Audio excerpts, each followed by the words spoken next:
Imaginez la scène suivante, une femme ouvre la porte de sa propre maison et rencontre une invasion inattendue. Sans cérémonie, la mère dans l'halo franchit le seuil avec un regard de mépris et lâche. « Franchement, ne me lancez pas, je suis venue visiter mon fils, pas vous. » Et le mari? Au lieu de soutenir sa femme, il choisit le côté de sa mère, l'éloignant avec un geste pour aider à porter ses sacs. Ce n'est qu'une des nombreuses situations qui révèlent un drame familial profond, où l'amour et le respect sont mis à l'épreuve. C'était un vendredi après-midi où Ludmila Yurievna, assis pendant 3 heures à la gare, a frappé le pied impatient sur le sol sale du hall d'attente. Le train a été retardé et l'anxiété a augmenté à chaque minute. Elle a regardé son horloge, soupire et a changé son sac volumineux à côté. « Mon pauvre Dimitchka doit avoir faim », pensa-t-il, fronçant les sourcils. Cette Karina ne sait même pas cuire bien.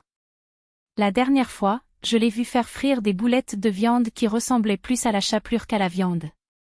Ce n'était pas une visite. 2 mois plus tôt, Dimitri s'était marié après seulement 6 mois de rencontre, une décision que sa mère n'a jamais soutenue. Mais pour la première fois, le fils a montré de la fermeté et a insisté sur le mariage. Maintenant, Ludmila est venue avec une mission, s'assurer que son garçon était heureux, si nécessaire, ajuster certaines choses. L'annonce a fait écho à travers les haut-parleurs. Attention, passagers. Train 123, Volgograd-Saratov, arrive sur des trails de plateforme. Elle a attrapé le sac et a couru vers le wagon, déterminée à réaliser son plan. Pendant ce temps, Karina a fini de ranger la maison avec satisfaction. Tout était impeccable, l'atmosphère confortable, un bol de fruits sur la table et dans le four, un rôti français, le plat préféré de Dimitri. C'était vendredi, et elle a prévu une soirée spéciale avec son mari, en regardant le film qu'ils avaient reporté. L'appartement de 2 chambres, loué peu de temps après le mariage, était petit, mais plein de lumière et de personnalité. Karina avait placé son âme dans la décoration, rideaux soigneusement choisis, oreillers décoratifs sur le canapé, images sur les murs. Aucun de ces excès de porcelaine et de meubles lourds qui dominaient la maison de la mère de Dimitri. Là, l'espace a respiré la modernité et la simplicité. Le téléphone a sonné. « Salut, amour », dit Dimitri, avec une tension inhabituelle dans sa voix. « Salut, tu arrives bientôt ? J'ai préparé ta assiette préférée. » Il a hésité. « Écoutez, quelque chose s'est produit, ma mère est arrivée sans avertissement. Je vais venir la chercher à la gare et je vais la ramener à la maison. » Karina se figea. « La mère, in-law ? Dans votre maison ? Vendredi soir ? Et sans aucun préavis ? Pourquoi ne m'as-tu pas dit avant ? » Il a essayé de rester calme. Elle-même n'a pas averti, a appelé le train directement en disant qu'elle voulait surprendre. La surprise a réussi, pensa Karina, mais elle a juste répondu « D'accord, je t'attendrai. » Après, elle a regardé autour de lui avec nervosité. Soudain, tout semblait hors de propos. Je savais que Ludmila trouverait un prétexte à critiquer. Lors de la dernière visite, la mère, in-law, a passé son doigt à travers l'étagère, montrant une poussière inexistante, et a toujours fait rabaisser depuis les peintures, appelez-vous l'art ? Même les chiffons à vaisselle, j'en ai égal assez, pour laver le sol. Karina prit une profonde inspiration. Ce n'est que 2 jours, a-t-il essayé de se convaincre. Je peux le gérer. Lorsque la cloche a touché, elle a lissé ses cheveux et a forcé un sourire. Bonne nuit, Ludmila Yurievna, salua-t-il en ouvrant la porte. Devant elle, une femme basse et robuste aux cheveux roux dans une coiffure exagérée. À côté, Dimitri, visiblement embarrassé, a tenu une énorme valise. Bonjour, Karina, dit la belle-mère la scannant sèchement de haut en bas. Dima, emmenez mes affaires dans la plus grande pièce. Le plus grand ? Karina répétait. Mais c'est notre chambre. Ludmila a ignoré l'observation et est entrée, comme si elle était propriétaire de l'endroit. C'est alors que Tobik, le petit terrier sauvé il y a 1 mois, a commencé à aboyer avec enthousiasme. « Prenez cet animal d'ici !» a ordonné la mère in-law, en arrière. « Je suis allergique. »« Désolée, mais vous n'avez jamais eu le. » Il lit les chiens, Karina a contré, surprise. Lorsque nous étions chez vous en avril, vous avez même caressé le labrador du voisin. Ne me dis pas ce que je suis allergique ou pas. Il a élevé la voix Ludmila. Dima, parlez à sa femme pour retirer cet animal. Tobik aboya toujours, ressentant des tensions dans les airs. Karina, peut-être que vous pouvez le mettre dans la cuisine? Dimitri suggérait, incertain. Il n'est nerveux qu'avec de nouvelles personnes, a expliqué Karina, prenant le chien sur ses genoux. C'est alors que la mère, In-Law, a publié la phrase qui résonne dans la mémoire de Karina, « Ne me lancez pas. Je suis venue voir mon fils, pas vous. » Karina était paralysée, incrédule. Elle se tourna vers son mari, attendant au moins un geste de solidarité. Mais Dimitri a simplement baissé les yeux, coupable. Ludmila Yurievna, c'est ma maison, a déclaré Karina fermement, bien que de bâton. Et je te demande de me respecter, tout comme notre animal de compagnie. Ta maison? Rit la mère Infro, avec théâtralité. Dima, tu entends ça? Mon fils travaille toute la journée pour payer cet appartement, et elle dit que c'est la sienne. Maman, nous avons tous les deux travaillé, a essayé Dimitri, mais a été interrompu. Vous m'expliquez tout plus tard, fils. Maintenant, prends mes sacs. Je suis épuisé du voyage. Dimitri lança un aperçu de sa femme et tendit la main pour prendre les bagages. Mais Karina n'a pas bougé. Au contraire, il se positionna entre lui et la porte. Dima, nous devons parler. Maintenant, dit-elle l'eau, mais à déterminer. Alors tu parles, je suis intervenue la mère In-Law.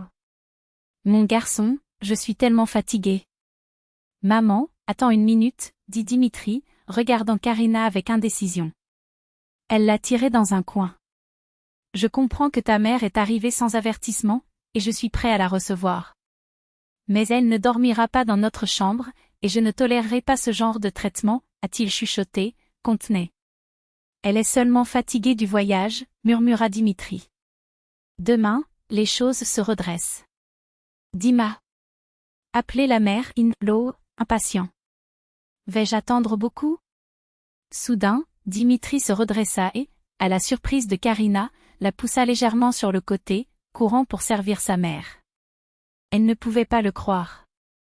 L'homme qui n'avait jamais été impoli envers elle venait de l'avoir estompé physiquement pour plaire à Ludmila. Une vague de colère et de blessure la reprit. La mère, In-Law, sourit, triomphalement, et a suivi derrière son fils. Mais Karina a bloqué son chemin, vous n'allez nulle part, a-t-il dit fermement. Les deux partent maintenant. Comment osez-vous? Dimitri est revenu, confus. Karina, ne commence pas comme ça, a-t-il dit, épuisé. Discutons calmement. Il n'y a rien à discuter, a-t-elle coupé. Tu m'as poussé. Ta mère m'a manqué de respect chez moi. Ils ont 10 secondes pour partir. Dima, allez-vous le permettre? A protesté Ludmila. Elle expulse sa propre mère.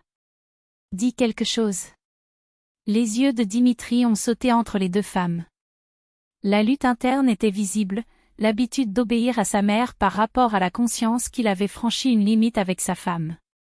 Karina, le temps est terminé, dit-il finalement, avec un calme qui ressemblait à la reddition. Mais elle avait déjà pris sa décision. Il n'y aurait pas de place pour le manque de respect dans votre maison. Et cette nuit-là, Dimitri devrait choisir, soit la femme qu'elle aimait, soit la mère qui l'a étouffée. La porte a frappé avec une fissure sèche, faisant écho à l'escalier comme un verdict final. Karina n'avait pas besoin de mots pour indiquer clairement, ce chapitre a été fermé. Avec un mouvement précis, elle a verrouillé la serrure et s'est appuyée contre le bois froid, ressentant le poids de la décision qu'elle venait de prendre. Ce n'était pas de la colère qui palpitait dans ses veines, mais un calme froid, celui qui précède la tempête de changement irrévocable. Tobik, toujours attentif, a appuyé son corps chaud sur ses jambes, comme s'il savait que son humain avait besoin de ce soutien silencieux. Le téléphone portable a vibré sur la table basse. Une fois. Deux. Puis, sans s'arrêter. Tout d'abord, c'était l'appel de Dimitri, elle n'a même pas regardé l'écran. Puis des numéros inconnus ont commencé. Clignotant, tante, cousin, ce réseau de parents que la mère, Inflow, avait certainement mobilisé pour l'intervention familiale. Les messages sont arrivés dans une inondation. Karina, veuillez répondre. Ma mère part déjà. Cela ne me donne qu'une chance. Suivi de « Tu ne peux pas me faire ça. Je jure que je vais le réparer. » Et enfin, la menace voilée, si vous n'ouvrez pas cette porte, vous le regretterez. Elle n'a répondu à aucun. Non pas parce que cela n'avait rien à dire, mais parce que certaines batailles deviennent en silence. Assis dans le fauteuil, les doigts coulés dans le manteau doux de Tobique, Karina a regardé les ombres danser sur les murs. 2 mois. Juste 2 mois de mariage, et tout ce qu'elle croyait être solide s'est effondré comme un château de cartes. Le pire n'était pas une trahison physique, bien que la main de Dimitri sur son épaule, la poussant fort, brûlant toujours comme une trahison émotionnelle marquée. Il avait choisi. Pas une fois, mais toujours. Avec le commentaire acide de chaque mère, chaque fois du dédain, chaque fois que Karina avalait sa fierté pour maintenir la paix, Dimitri Kalava. À ce jour. Lorsque l'horloge a marqué 22 heures, un coup de doigt timide a rompu le silence. Ce n'était pas le coup de poing désespéré auparavant, mais un toucher hésitant et presque enfantin. Karina, c'est moi. La voix de Dimitri sonnait comme si elle avait été traînée sur des kilomètres de culpabilité.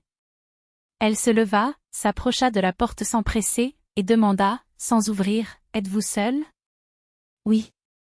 Ma mère est chez tante Galia. » Un soupir tremblant s'est échappé de l'autre côté. Elle attendait 3 secondes de plus, 3 secondes qui doivent avoir comme une éternité pour lui, avant de tourner la poignée de porte.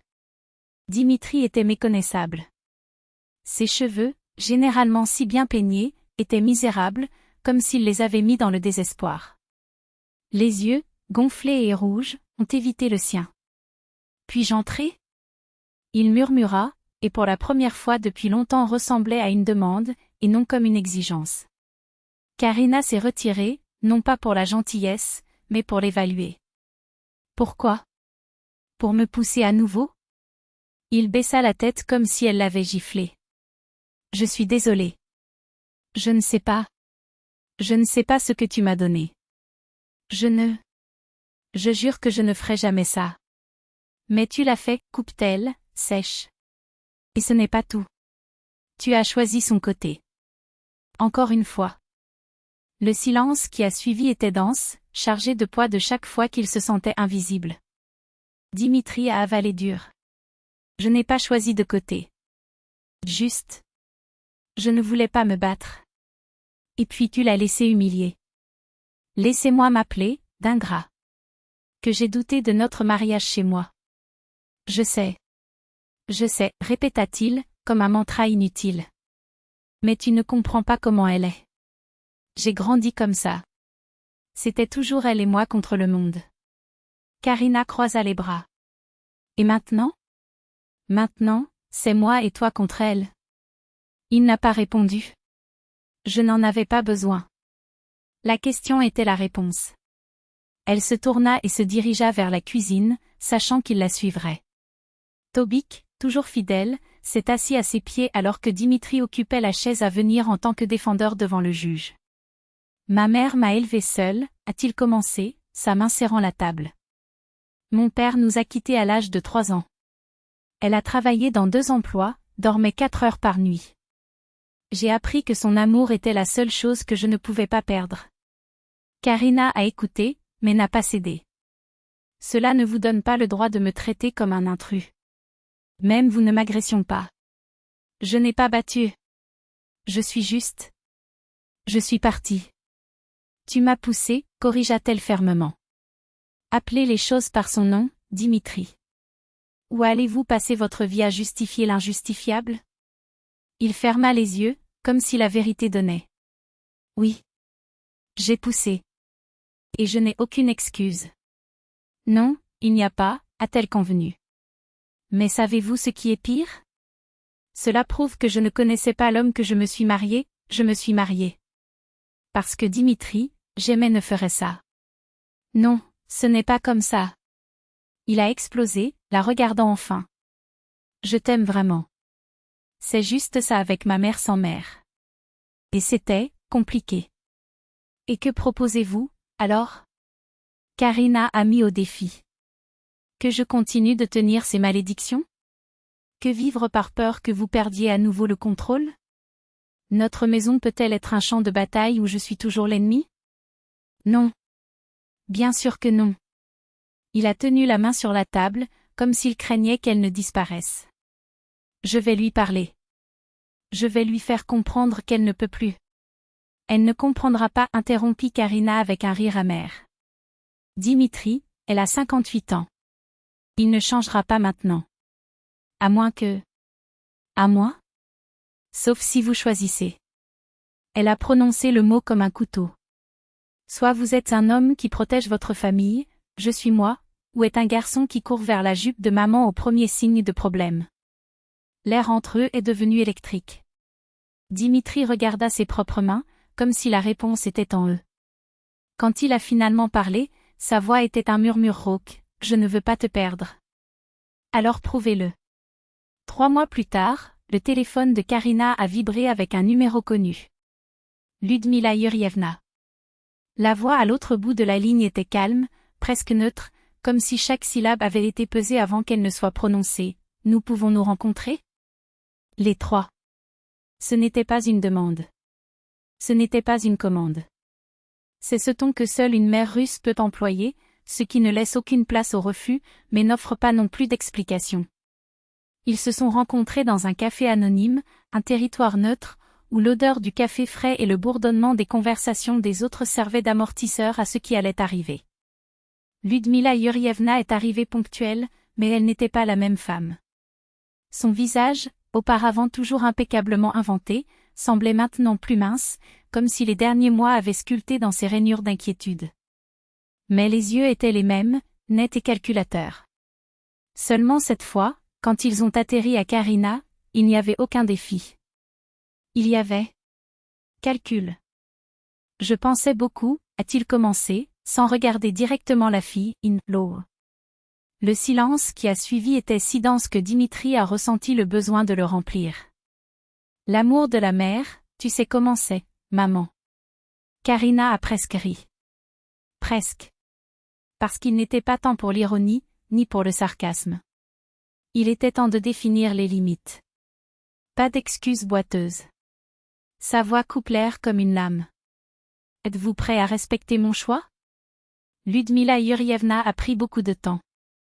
Les doigts, avant toujours aussi fermes, jouaient maintenant avec le sac du sac, comme s'il cherchait quelque chose à s'accrocher. Quand il a finalement levé les yeux, il est allé les réparer à Karina, note avec soumission, mais avec une sorte de trêve forcée. Je vais essayer. Par Dimitri. Ce n'était pas une demande de pardon. Ce n'était pas une admission de culpabilité. C'était tout au plus une armistice. Et Karina, qui avait déjà appris à lire entre les lignes de ses yeux gris, savait que c'était la meilleure possible. Pour l'instant. 5 ans plus tard, leur vie était différente. L'appartement propre, petit, mais avec des fenêtres qui permettent le soleil du matin entrer dans le lit. Les murs décorés avec des photos d'une fille avec un rire facile et des boucles rebelles, Sophia. L'odeur du café mélangée à de l'encens que Karina a brûlé après les cours de yoga. La carrière de Dimitri, qui avait décollé dans la société de technologie où il dirigeait maintenant une équipe. Et Tobik, le vieux chien qui, contre toutes les probabilités, était toujours là, ronflant dans le coin de la pièce comme un gardien de souvenirs. Ludmila Yurievna? Elle n'était pas une féfaine. Les commentaires d'acide encore plus solitaires quand je pensais que le dîner de Karina était très expérimental. J'essayais toujours de donner des conseils inquiets sur la façon de créer Sophia. Mais maintenant, quand il est apparu, avertissant toujours auparavant, il a apporté des jouets à sa petite fille et même un os premium à Tobik, comme s'il savait que le chien était le seul à être dans cette maison qui ne la jugerait jamais. Dimitri n'a jamais levé la main à Karina. Cette nuit avait été son baptême de feu. Il avait finalement compris qu'être un homme ne faisait pas seulement signer des chèques ou transporter. Le supermarché accueille. C'était à choisir. Il était disposé à perdre l'approbation de sa mère pour gagner le respect de la femme qu'elle aimait. Une nuit, Après que Sophia s'est endormie avec un livre de contes de fées ouvert sur son ventre, ils sont restés au comptoir, un vin rouge respirant entre eux. Karina tourna le verre entre ses doigts, regardant le liquide sombre refléter la lumière de la lune. « Vous regrettez-vous » demanda-t-il doucement. « De ce jour-là. Quand je vous ai mis, vous et votre mère. » Dimitri n'a pas répondu immédiatement. Il a pris une gorgée, a laissé le goût amer du tanin réparti dans sa langue avant de parler. Non. Sa voix était ferme, sans hésitation. C'était le jour où je suis devenu un vrai homme. Il tendit la main, couvrant le sien. Merci de ne pas avoir peur de me dire la vérité. Et merci de ne pas avoir donné. Karina sourit. Parce qu'elle savait, cette histoire aurait pu se terminer d'une autre manière. Avec des portes qui frappent, avec une fierté blessée, avec une famille qui n'a jamais vraiment existé. Mais ils avaient choisi différent. Et maintenant, là, avec la main de son mari entrelacée avec elle et le ronflement doux de Tobit de la pièce, elle a compris qu'ils avaient construit quelque chose de rare, une famille qui ne s'inclinait pas pour craindre mais se leva ensemble. Comme s'il savait qu'il parlait de lui, le vieux chien s'est levé avec des difficultés et s'est rendu à Karina, posant sa tête sur ses genoux. Le catalyseur silencieux de tout. Le chien qui, involontairement, les avait forcés à voir ce qui comptait vraiment. Et pour la première fois depuis longtemps, personne n'avait à dire rien d'autre.